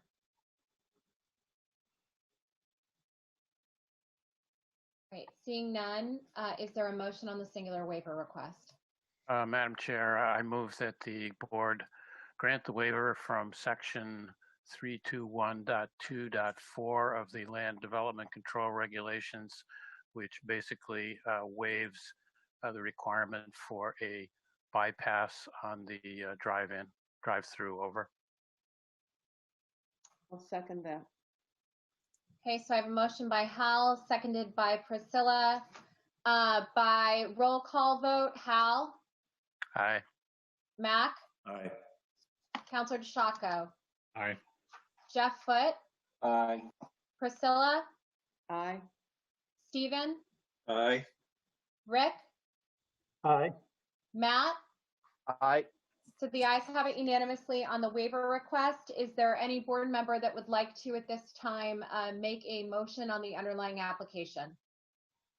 Madam Chair, I move that the planning board grant final approval of the site plan amendment to add drive-through service facilities for a proposed fast food restaurant and high turnover restaurant with bar service and associated architectural changes in accordance with the site plan by Keach Nordstrom, last revised July 27, 2020, and the architectural plans by Preiswitz Jelinski Associates, last revised July 28, 2020, with the following conditions to be fulfilled within 1 year and prior to plan signature, and the remaining conditions of approval to be fulfilled as noted.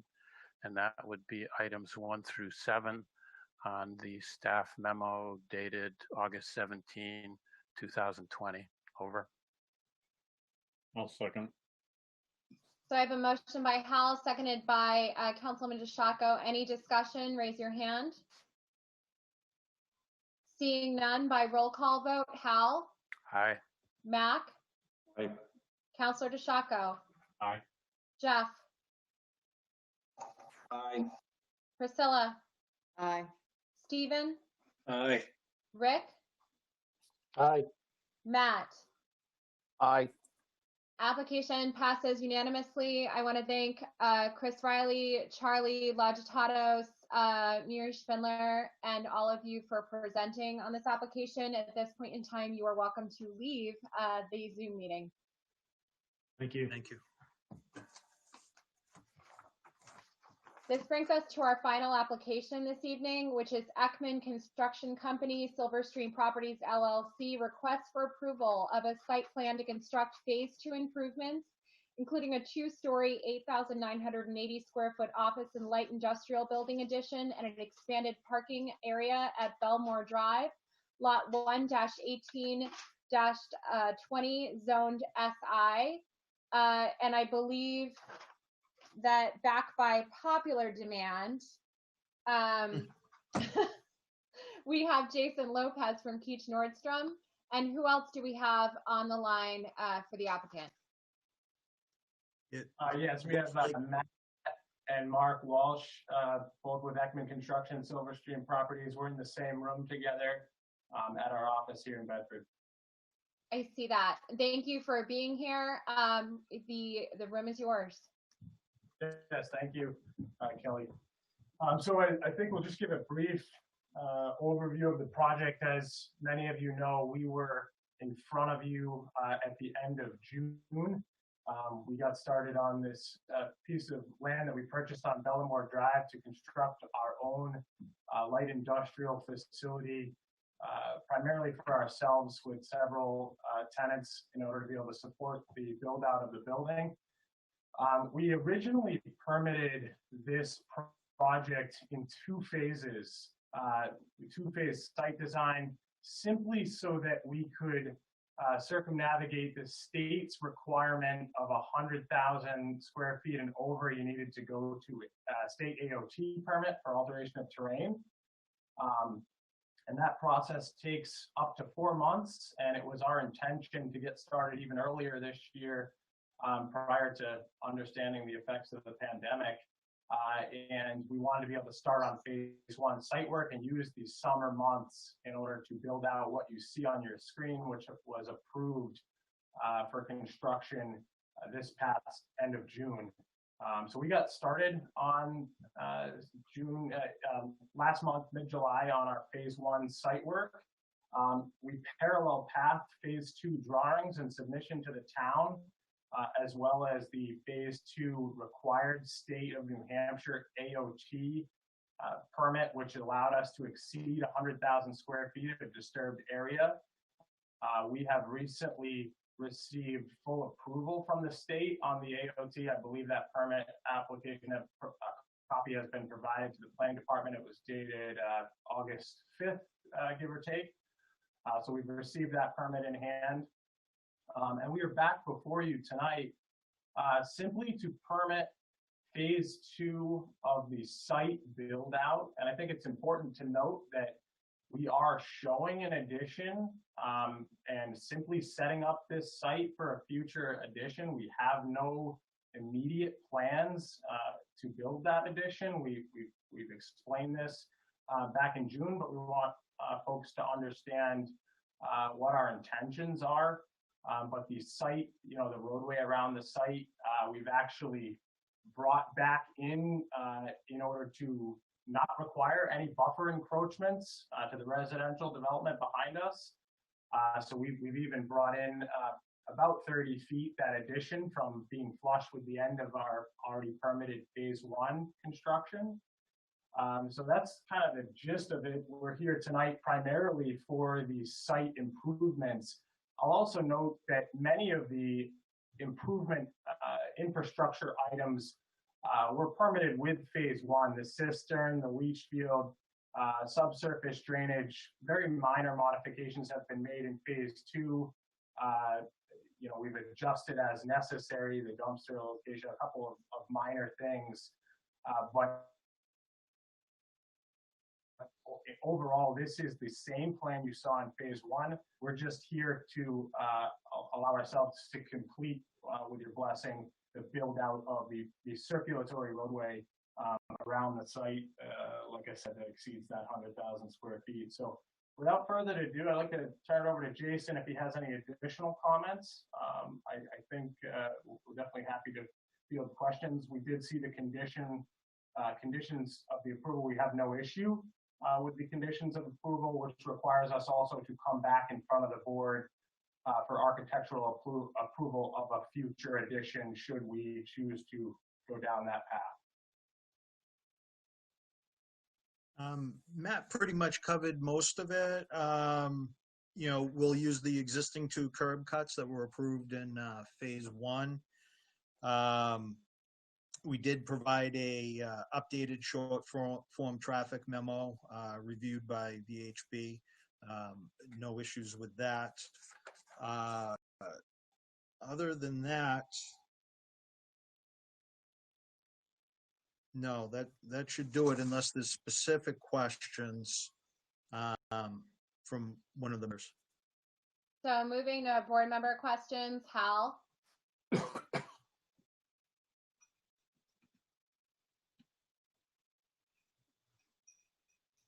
No questions. Thank you.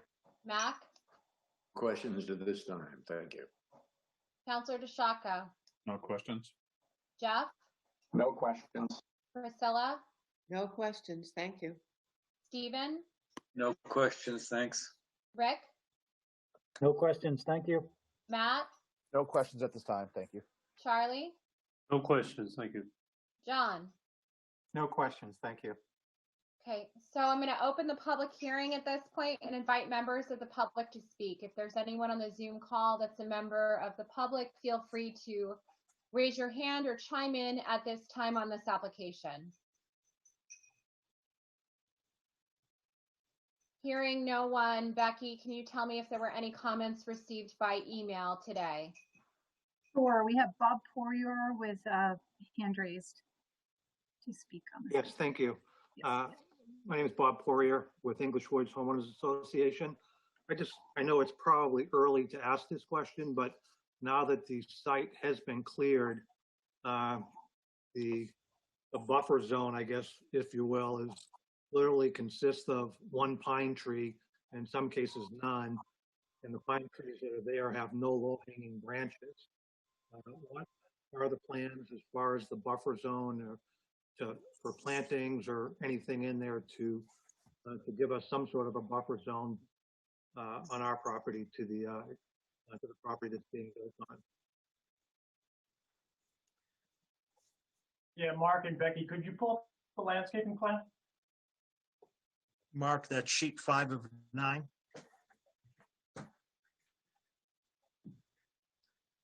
So, Jason, I think the key here is we've got. I think it was written in the condition. The number we've added some plantings along that back slope. Actually, as a result of the phase 1 buffer questioning, so that's since been added. But yes, essentially what you see right in the back there, Jason. Yes, there'll be a row upon completion of the grades and the side slope of the parking. There'll be blue spruce, as you see along the back line of the property. Blue spruce added there, and that will be a mix of 6 and 7 foot tall blue spruce.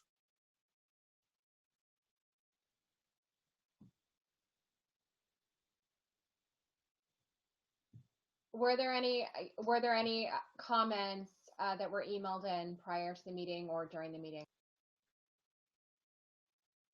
I did not receive any emails on the application. No. Okay, so there are no waivers associated with this application. So, and I don't see any additional members of the public looking to comment. So I'm going to close the public hearing at this time and ask if there's a board member that would like to make a motion.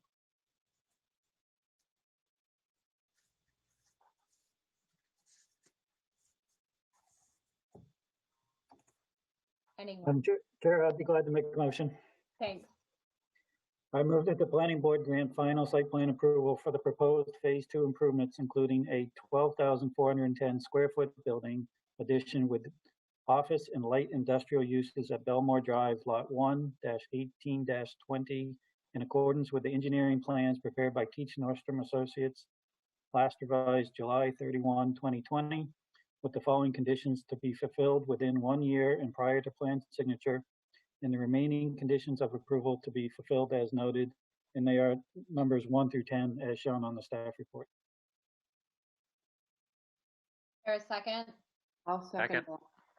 Motion by Town Manager Sawyer, seconded by Priscilla Malcolm. By roll call vote, Hal?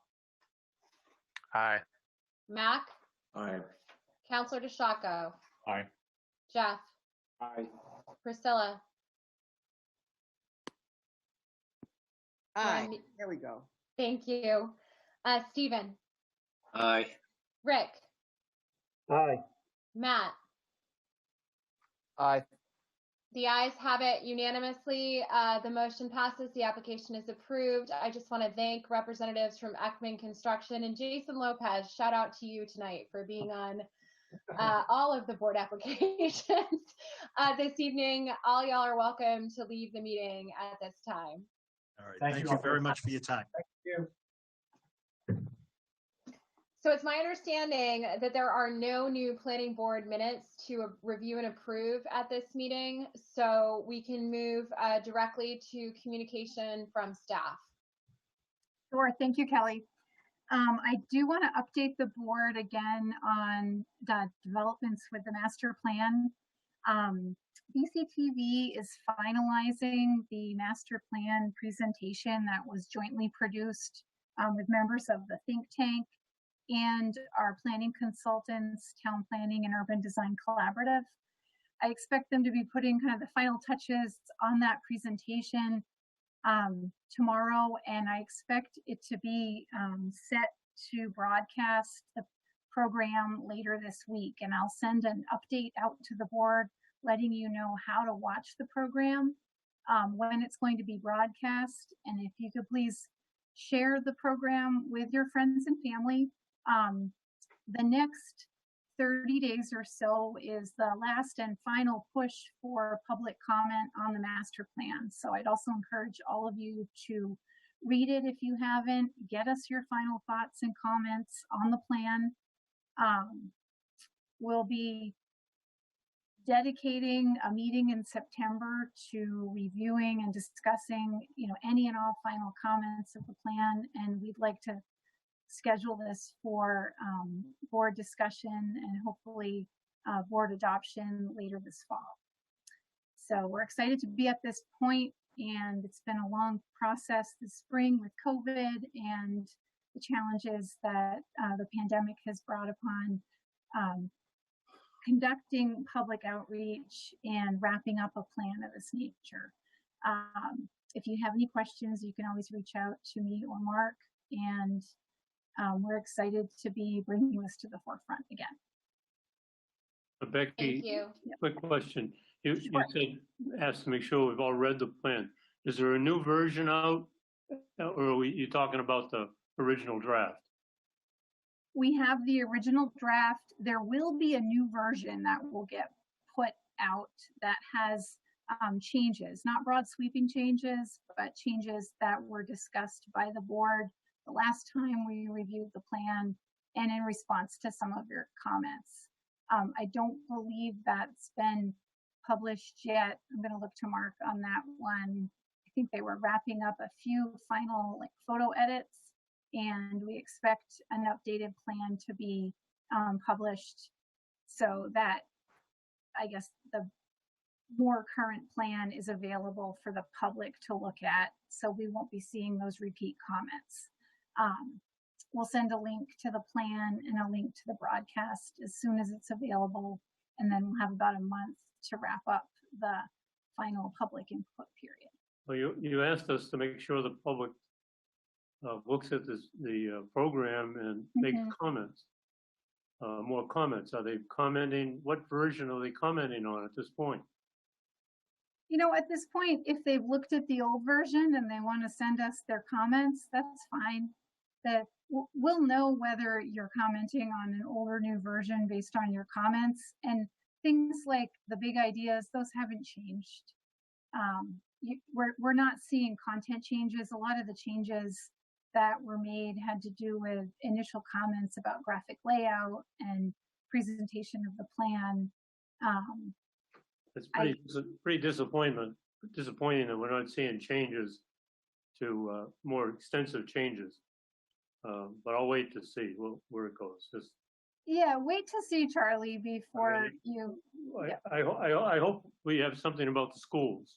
I hope we have something about the town's vision on structures in the town and public facilities. I hope some of the major issues and major things missing from that plan had better show up. I mean, I don't see why we aren't putting out another version for comments and public comments by the members of the board. The first draft was so bad and missing so much stuff and had stuff in it that didn't belong. I just hope that I'm not. I'm Charlie, I think you're going to be concerned about what you're saying. Charlie, I think you're going to be pleasantly surprised. There's been a number of edits and updates that were done since that initial draft was circulated. And when Becky said publish the draft, I believe she meant the most recent version of the draft and not the initial version that was circulated many months ago amongst the steering board members. And so that draft has undergone a number of iterations and some serious scrutiny by the members of the committee and other important people in town. And I think that you're going to be very pleasantly surprised with the outcome as a result. So there is another draft by very important people have reviewed it. I guess members of the planning board don't fit in that category, obviously. Only no, Charlie, other people. So your comments. I'll wait and see what we get. Okay, Charlie, your comments were taken into consideration. There's a new section on schools. I'd like to get the draft out there, get the public presentation airing, and then we're going to set up a meeting where we'll go through the comments one by one, and the board can review, what they like, what they don't like. We have one final shot at packaging a set of comments to deliver to the consultant that they will address before the board looks at the final draft. So I think that the board also needs to remember that a master plan is a broad vision. It's a document that sets a broad vision for the community. So it would be very inappropriate to include all the details of a facilities study that had the same budget as the master plan itself into the master plan. So keep in mind, it's a broad document. It sets the stage for a lot of action items that the community can take on to implement their vision, but it's not meant to be a document that addresses each and every single need in the community. So it's a broad vision and it's a guiding document. It's not the document that's going to spell out solutions for all of our municipal facilities. Right. And Charlie, I know that your comments were critical mass on some of the updates that occurred in the plan. And so I would just ask that you give it a read, because again, I really do think that you're going to be pleased to see that your concerns and your comments were incorporated into the draft that's going to be circulated. Bill DeShaka. I'll make one final thing. I hope that we don't rush the process and rush the document just so we can say we get it done this year. If we have to go into next year to have a better document, a more complete document, we should do that. Let's not rush to meet some guideline that I'm not sure is a set in stone or anything else. Let's make sure that we get it right, that we get, and I disagree with you, Kelly. I think that a plan, an outline at least of what we're going to do road facilities, something that's going to cost us, I don't know, idea, 25 million, 50 million, whatever it is, really needs to be in this plan. If we don't have that covered, then also another thing, what about roads? We don't say anything in there about what road construction we're going to do. That there's, I think, 23 pages out of the 110 talk about transportation, but we don't say anything about what road construction we're planning to do and how we're going to continue the process that we've been making. Charlie, if I can speak to that for a second. You got to look at, but I'll wait and see. I'm fine. Charlie, if I can, thank you, Kelly. If I can, thank you. If I can speak to that for a second, when a master plan document is created, again, like Becky said earlier, it's a bullet point list of the broadest strokes of development and the future of the town, and it's supplemented by these very specific plans that tend to follow and be approved by both the planning board and the town council. A prime example of that is the bicycle and pedestrian plan, which was endorsed by the town council, approved by the planning board. It's a very specific plan that deals with very specific avenues for creating sidewalks and for creating pedestrian ways and bicycle paths in town. We're on a level of detail that we couldn't possibly go into in a master plan, or the master plan would be thousands of pages long. Another great example of that is the road plan, which has its own website in the town. So the road plan, which constantly updates residents on what road construction is being done and what the next steps are and where the town's going direction-wise, those are very specific sub-plans to the master plan that can be referenced and referred to, but don't take away from the overarching vision of the town. Because if the master plan was super specific and something like, I don't know, COVID happened or something else happened, then all of a sudden the master plan looks like perhaps it might not be applicable to the town, which is why I think we deal with specifics in the sub-plans and we deal more with generalities in the master plan. I do appreciate your comments very much though, and Councilman DeShako, I see, has had his hand up for some time. Bill? I just think it would be a good idea. So first I learned that there's been some other drafts other than the one that's put up on the website of the town. I get asked questions about this constantly. If we're changing something radically, and I have to agree with Charlie's statements, the first one was very, very disappointing. Then we should take down the old one and put up the new one as fast as possible. Particularly if you're going on TV and all this sort of stuff. We're also going to totally confuse the population. I misspoke. I'm sorry. We will absolutely have the new one up before the public broadcast is aired. we're asking for public comment. It's all going to happen this week. It's about ready to happen, and we'll send you links to everything. We can send I would hope, the old version and the new version if you want to get a sense of the before and after. But I think you also need to remember, as Kelly said, what the master plan is, what the goals are. Rick has been working with the town council on finalizing a facilities master plan that's probably longer than the master plan that you're going to be reviewing for the community. And it includes, hundreds of pages of very detailed analysis and review of all of our town facilities and what their building needs are. That's beyond the scope of what a master plan would address. well, I'm certainly well aware of that effort.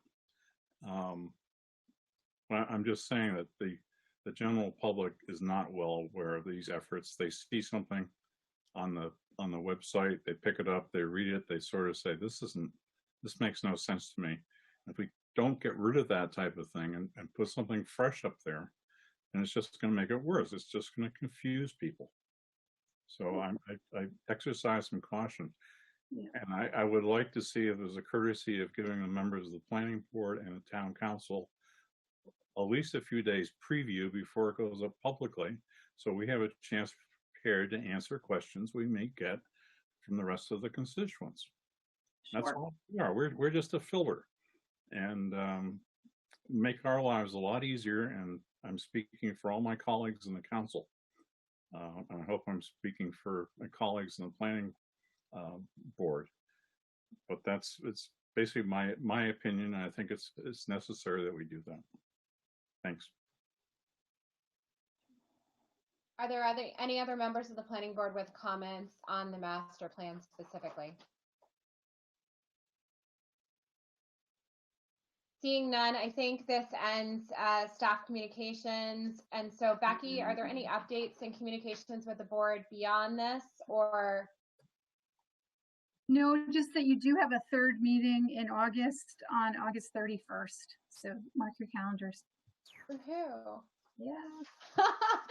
So that being said, I want to thank, I want to thank Becky and Mark for all of the work that they put into this master plan, because it's been no small task to bird dog this with TPUDC, particularly losing our initial point person from that organization. And so I greatly appreciate their ability to assimilate the comments that they've received so far and go out of their way to make sure that those edits and suggestions made their way into subsequent versions of the draft master plan. So I really want to shout out to them for their efforts. And I also want to thank Ivan at Comcast, who solved my very poor connectivity problem about 45 minutes ago so that I could actually see and hear people at the same time, which was game changing for the planning board meeting. That being said, can I have a motion to adjourn? So move. Motion by Mac, seconded by Matt Sullivan. By roll call vote, Hal. Aye. Mac. Aye. Counselor DeShacco. Aye. Jeff. Kelly, spectacular job tonight. Aye. Priscilla. Aye. Stephen. I'm going to take that as an aye. Rick. Aye. Matt. Aye. Charlie. Aye. John. I think there was way more many people than needed to vote, but the meeting is adjourned and we will reconvene on the 31st. Thank you.